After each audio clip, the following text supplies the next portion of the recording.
On arrive sur la fin des présentations, et pas des moindres pour le coup, puisque Ferrari nous a révélé une voiture toute particulière dont on attend du coup avec impatience qu'elle prenne la piste avec toutes les autres. Alors, je reconnais que maintenant, vu qu'on a pratiquement vu toutes les voitures, j'ai qu'une envie, c'est d'avoir la réponse à la question que tout le monde se pose, qui a la meilleure et qui se situe où par rapport aux autres. Alors encore une fois, je tiens à le rappeler, à bien le préciser, personne au grand Dieu, que personne ne sait laquelle va être plus rapide et surtout pas moi.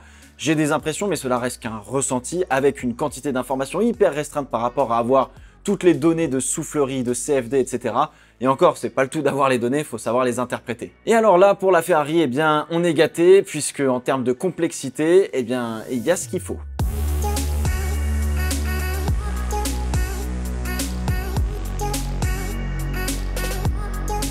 Depuis l'affaire du moteur moyennement réglementaire en 2019 et une année 2020 catastrophique pour les rouges, on attend de les voir devant et se battre pour des podiums et des victoires de manière beaucoup plus régulière. Le cheval cabré n'a plus gagné depuis Singapour 2019, a arraché cette 3e place au championnat l'année dernière avec une des paires de pilotes les plus solides du plateau sans aucun doute, et on attendait beaucoup de voir finalement l'écurie italienne prendre des vrais risques dans ses choix. Alors du coup, c'est chose faite avec la F1 75 qui est de loin la plus originale et osée aérodynamiquement parlant cette année. En commençant par l'aileron avant, c'est la première voiture à attacher le plan principal par le nez, tout simplement, où toutes les autres voitures finalement ne le faisaient pas. Cela permet en son centre en fait de pouvoir créer une forme un petit peu plus agressive du dessous du museau et de créer un petit peu plus d'appui sur la région avant de la voiture. Alors jusqu'à présent, sauf erreur de ma part, on n'a pas vu d'encoche dans le museau justement pour permettre de venir refroidir l'habitacle comme c'est de coutume. Est-ce le rôle de ce trou ou est-ce que ce trou sur le museau a quelque chose à voir avec ce qui se passe, on va dire entre guillemets, derrière, ce qui se passe sous le museau? C'est une vraie question parce que Ferrari en fait a opté pour une première en F1. Ils sont arrivés avec un aileron avant modulable. En fait, Ferrari a en effet fabriqué un aileron avant en 2 parties. Une première partie en museau attaché directement au châssis, qui réglementairement parlant, on va dire, est la crash box et qui doit passer un crash test pour valider la voiture. Et le reste de l'aileron, lui, il n'y aura aucun crash test à faire puisque il n'est pas directement attaché au museau. Du coup, on n'a pas besoin de changer l'aileron avec la crash box, mais seulement l'aileron, et ça coûtera moins cher, prendra moins de temps pour développer de nouveaux ailerons et de forme de museau. Donc, qu'ont-ils le droit de faire, on va dire du coup, à l'intérieur de ce museau modulable? Là, j'avoue que j'ai pas la réponse, c'est pour cela que je me dis que le trou devant n'est peut-être pas fait pour refroidir l'habitacle. Pour le reste, on a bien nos 4 éléments avec beaucoup moins de rondeur, on va dire, dans le design et un petit peu plus plat, on va dire. Les flaps vers la région centrale sont assez verticaux, comme un petit peu sur l'Alfa Romeo, et cette partie n'est pas réglable, on dirait, mais je suppose que c'est un petit peu la même chose chez les autres équipes, que l'on peut régler les 2 derniers flaps ensemble. Ces flaps d'ailleurs redescendent pas mal pour tenter de créer un effet outwash, mais moins extrême que ce qu'on a vu chez Alfa Romeo. On est sur des suspensions à poussoir à l'avant et attirant à l'arrière, rien de très extrême de ce côté, contrairement à McLaren par exemple. Une chose assez notable, c'est que la biellette de direction n'est pas du tout alignée avec un des triangles de suspension. Alors, au choix, la biellette, on la place en haut ou en bas, mais là, pour le coup, elle est en décalé, donc probablement qu'on cherche à créer un effet downwash un petit peu à la Alfa Romeo à travers cette disposition. Une région dont on n'a pas beaucoup parlé, c'est le titré, ou plutôt le bib. Cet élément central qui vient en fait finalement couper l'air en 2 sous la voiture pour le faire passer de chaque côté de la voiture. Alors sur ce bib, on a une sorte de petite ailette ou d'équerre, on va dire, tournée vers le haut, qui va créer un vortex et accélérer l'air directement vers le fond plat. Alors de manière générale, on va vouloir créer en fait des vortex par des impindices aérodynamiques pour justement accélérer l'air et donc augmenter l'appui dans certaines régions de la voiture. Ça ne veut pas dire qu'on veut absolument que des vortex, mais on en veut à des endroits stratégiques. Et juste devant l'entrée du fond plat, créer un vortex va permettre d'accélérer l'air qui va entrer dedans et par conséquent optimiser son rôle et l'appui qu'il va générer. C'est notamment pour ça que toutes les équipes nous cachent le plus possible cette partie critique de l'entrée du fond plat pour voir comment on peut faire pour optimiser cet élément qui est absolument crucial sur ces voitures. Alors à l'inverse d'Alfa Romeo, l'entrée du fond plat remonte vers le centre de la voiture et redescend vers l'extérieur, ce qui nous permet de s'intéresser à la coupe sous le ponton de la voiture et les entrées d'air latérales. Alors les entrées d'air latérales sont très horizontales et assez grandes, compte tenu de la petite cheminée au-dessus de la tête du pilote. Les entrées d'air sont plutôt positionnées assez en avant, on va dire, et assez arrondies dans leur forme.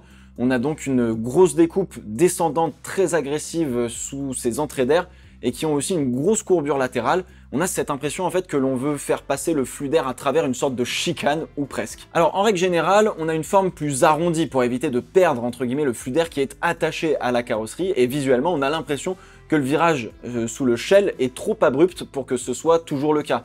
Mais je suis persuadé que les ingénieurs ont parfaitement calculé cette courbe, qui au final peut avoir aussi un autre intérêt. Alors même si on perd l'air attaché entre guillemets à la carrosserie à cet endroit, ce serait parfait de caler une petite ailette ou un appendice on va dire pour récupérer cet air et le transformer en vortex pour venir sceller le fond plat et le positionner entre le bord du fond plat et la piste.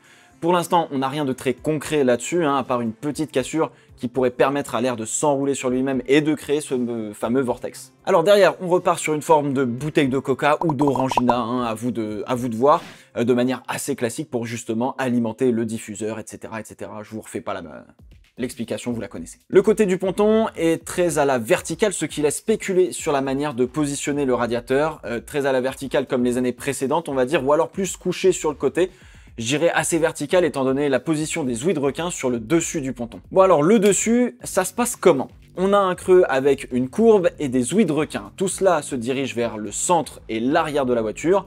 Alors d'abord, on peut penser que ce chemin permet d'amener l'air qui vient du dessus des entrées d'air vers la beam wing, tout en récupérant notre air chaud que l'on veut faire sortir de la voiture. La forme et le creux pourraient faire finalement s'enrouler l'air sur lui-même vers le haut, et on a une petite sortie d'air au niveau du bras de la suspension arrière, qui est aussi une sorte de mini flap, on va dire, orienté vers le haut. Si on combine tout ça, eh bien on dirait qu'on cherche à emmener l'air le plus vers la région du dessous de l'aileron, plutôt que vers la beam wing. Mais encore une fois, là-dessus, je spécule un petit peu. Dans tous les cas, c'est une autre manière de gérer l'air qui sort de ces ouïes de requin que l'on retrouve aussi chez Aston Martin et Alfa Romeo, et où on n'a pas géré la chose de la même manière. Autre détail que l'on a vu de manière peut-être plus prononcée chez Mercedes, on le verra dans une autre vidéo, c'est une bosse avant le début du diffuseur, comme si on voulait avoir un premier effet Venturi pour appuyer la voiture au sol plus en son centre, on va dire, que plutôt à l'arrière. Cela fait une sorte de double point d'appui, on va dire, pour parler assez largement. Là aussi, spéculation, vu qu'on n'a pas encore vu le dessous des voitures, donc bon, on verra. Alors les choix chez Ferrari sont vraiment super